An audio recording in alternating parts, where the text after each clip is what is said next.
Արթուր Հովհաննիսյան։ Շնորհակալություն։ Պարոն Հովակիմյան, վերջերս դուք էլ վստահաբար տեսնում եք, հակակոռուպցիոն կոմիտեի կողմից, իրավապահ տարբեր մարմինների կողմից բացահայտվում են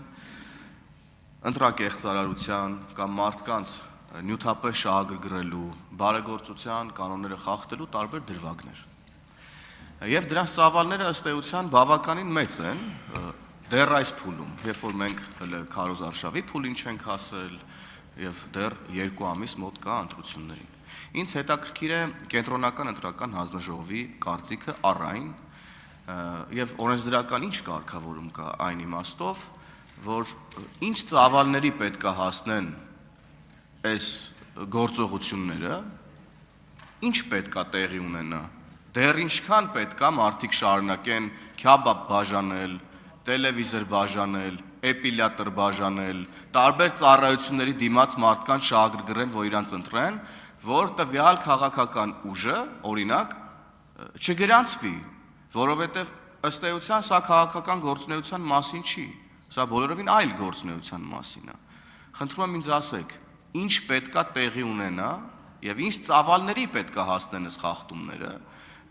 որպեսզի այս ուժերը չգրանցվեն, որովհետև կա նաև մի երևույթ, որ ընտրություններից հետո էլի բացահայտվում են մի շարք իրավիճակներ, օրինակ վաղ շաբաթում, բայց մենք արդեն ընտրությունն անցել ենք եւ հիմա հետին թվով չենք էլ կարող ասել, թե այս գործողությունները ինչպես են ազդել ընտրության արդյունքների վրա։ Շնորհակալ եմ։ Ես եմ շնորհակալ հարցի համար, պարոն Հովհաննիսյան։ Պարոն Հովհաննիսյան, այսպես ասենք,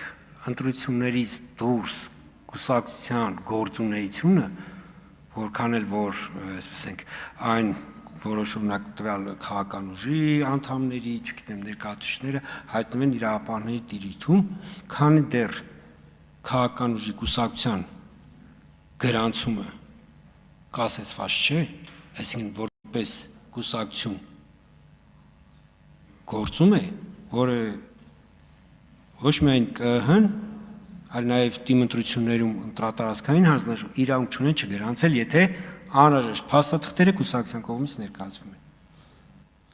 Այլ բան է, որ ընտրությունների քարոզարշավի արդեն փուլում, եթե կուսակցությունը հենց դրադեմ կուսակցությունը համակարգային ընտրախախտումներ թույլ կտա, ընտրական օրենսգիրքը այդ իրավունքը տալիս է, որպեսզի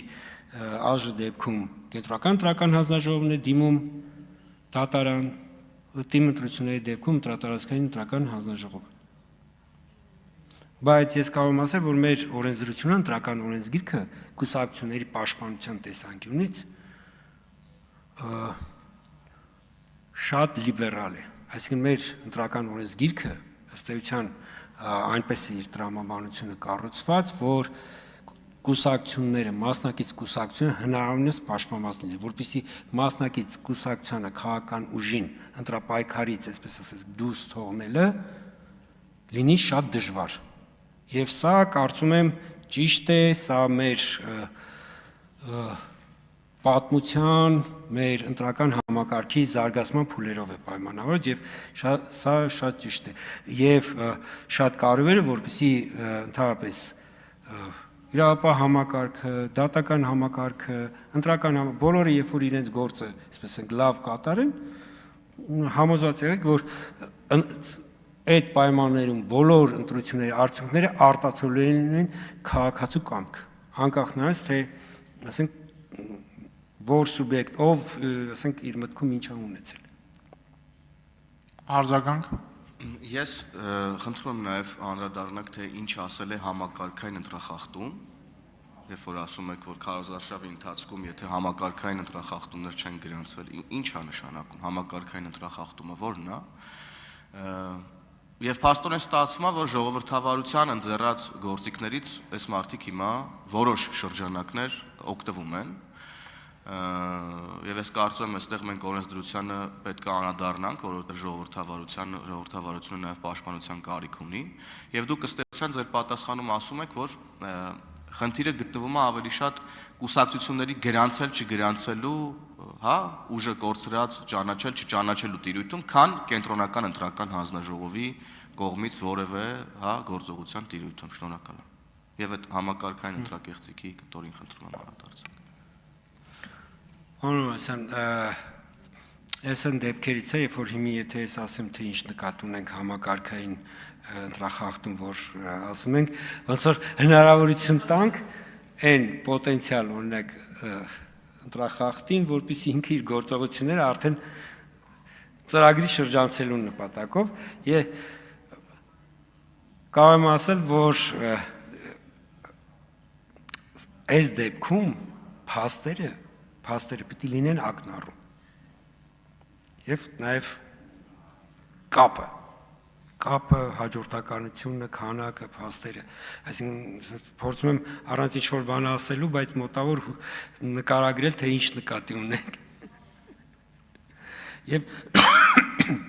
կուսակցությունները, տեսեք, կուսակցությունները պետրեգիստրում գրանցված են։ Գրանցումից հետո իրենց գործունեությունը վերահսկողություն իրականացնում է կոռուպցիայի կանխարգելման հանձնաժողովը։ Կուսակցությունների մասին սահմանադրական օրենքով հստակ նախատեսված է, թե որ դեպքերում կուսակցության գործունեությունը կարող է կասեցվել այդ գործընթացները։ Եթե մենք մեր պարագայում, եթե մենք գործ ունենք գրանցված, այսինքն որևէ սահմանափակման ներքո չգտնվող կուսակցության հետ իր իրավունքները մենք հարգելու ենք։ Երբ որ ինքը դուրս կգա օրենքի շրջանակներից կգործի օրենք։